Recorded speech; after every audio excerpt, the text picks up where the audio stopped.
I want essentially to talk about who is going to feed us in a planet in crisis. We already know that, and particularly the accent on family agriculture. The current food system, you all know, we have over 7 billion people, half of them live in the cities. Nearly 1 billion have too little to eat, according to FAO, and 1.6 billion eat too much. And this morning there was a report in BBC saying that the obesity in the last 30 years has tripled in most of the countries. Now, we of course waste also 30% of our food. These are the realities of the food system at this moment. Of course, access to land and agribusiness, this is the consequence of that. Here we are in Sumatra, bioenergy plantation, and of course, you all know about it.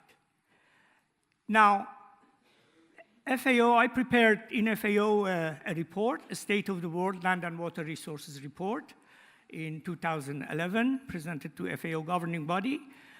For the last 50 years, we had 12% increase in crop production using areas like forest, like wetlands, extension of agriculture. But at the same time, for the water, 70% of fresh water goes to agriculture in average.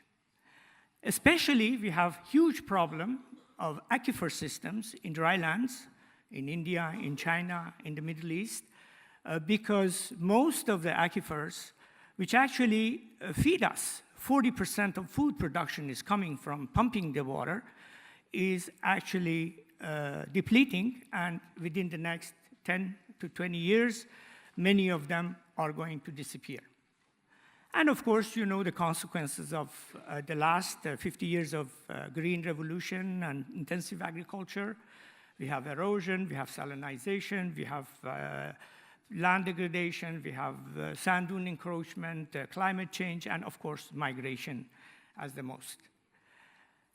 We have identified in this report systems at risk, a number of systems, like aquifer system I mentioned, but also there are other systems like wetlands, like river basins, and most of these systems at risk, of course, are in Asia, where, interestingly, it seems that Asian agriculture is flourishing compared to other places in Africa.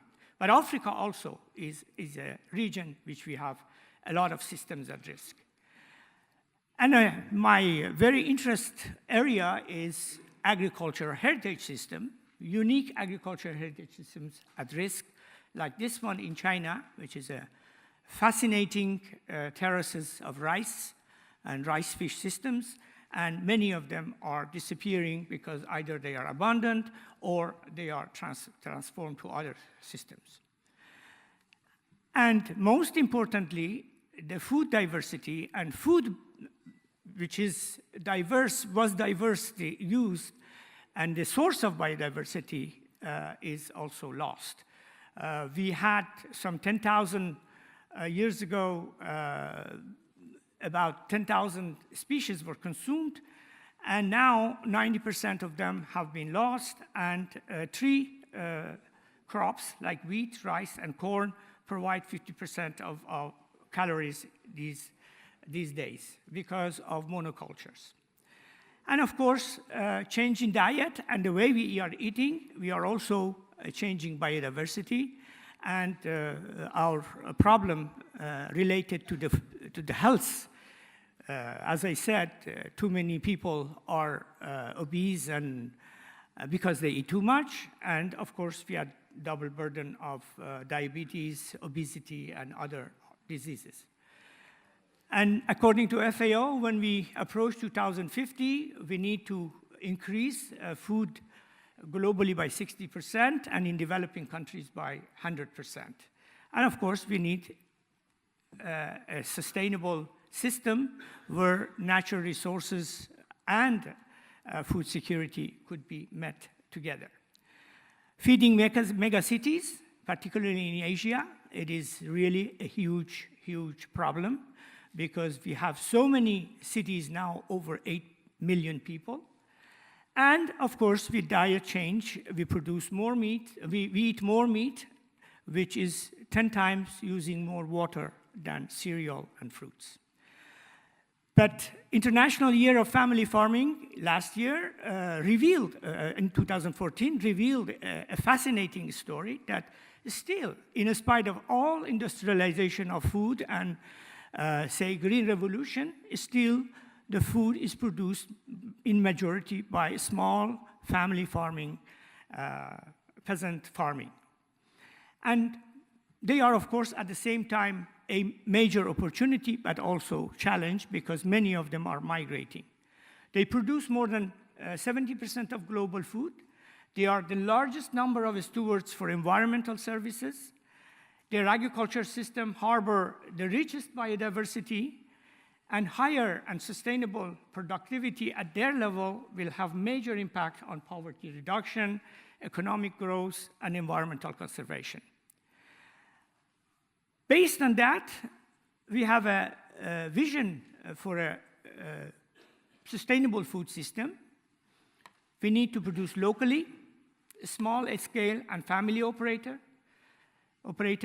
community-based, biologically and culturally diverse, economically viable, socially just and participatory, humane and in harmony with nature. These are the principles of sustainable food system, which was approved also again by FAO during the nutrition conference. So against this background, in 2002, I myself, with few people like Miguel Altieri and some other colleagues, we created a program called Conservation and Adaptive Management of Globally Important Agriculture Heritage System, which actually is crystallizing the family farming, smallholders, and traditional farming. They are remarkable land use system and landscape, which are they are rich in biological diversity, evolving from the co-adaptation of community and their needs and aspiration for sustainable development. 2 minutes. Like rice fish system, like oasis systems, like alpaca systems, like in Japan, Satoyama systems, like lemon gardens in Italy. Many of them exist still, and we have had an inventory. More than 200 are globally important. Means they have the biodiversity of globally importance in them.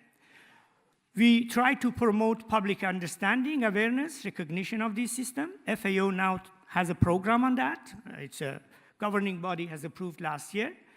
Piloting innovative model for engaging communities, local and national governments, and bringing back the culture and identity to local communities. At 3 levels: global level, identification, selection of recognition of globally important agricultural heritage; at national level, capacity building; at local level, empowerment of local communities. In other words, intensification without simplification. Linking local to global with means of marketing, particularly fair market, particularly fair trade.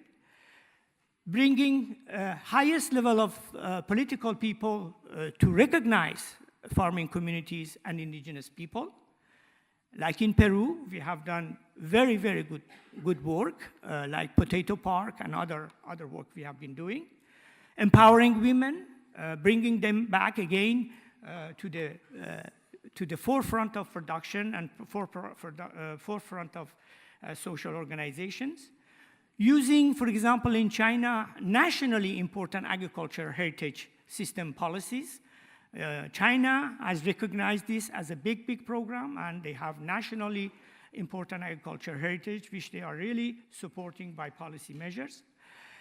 And of course, GS gives us opportunity to revitalize economy and bringing back the cultural identity of people.